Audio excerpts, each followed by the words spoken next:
27 বছরের সম্ভাবনাময় এক টকবগ যুবক, পেশায় প্রকৌশলী। জাপানে যাবার সব কাগজপত্র রেডি, বিয়ের কথাবার্তা চলছে। এক কথায় সামনে স্বপ্নময় এক ভবিষ্যৎ। রমজানে কনস্ট্রাকশন সাইট ভিজিট করার সময় গায়ের উপর ক্রেন পড়েছে। লাম্বার্ডি জীবনে স্পাইনাল কর্ড ট্রানসেকশন নিয়ে আমাদের কাছে এসেছে।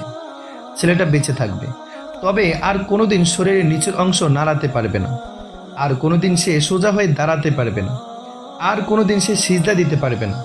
ছেলেটার জন্য এখন স্বপ্নহীন একটি হুইল চেয়ার অপেক্ষা করছে। এই তো জীবন, পদ্মপাতায় জলের মতো। কিসের এত অহংকার? দাপটে তোমার পা মাটিতে পড়ে না। হতে পারে একটু পরেই তোমার পা তুলে হাঁটার ক্ষমতাই কেড়ে নেওয়া হবে। খলিকল ইনসানু দাইফা। এতটা অসহায় এক মাখলুকের বড়াই করা সাজে না। সিজদার ক্ষমতা হারিয়ে ফেলার আগেই বেশি বেশি সিজদা করা দরকার। সুস্থতা যে কত বড় নিয়ামত, এইসব মানুষগুলোকে দেখলে সেটা উপলব্ধিতে আসে।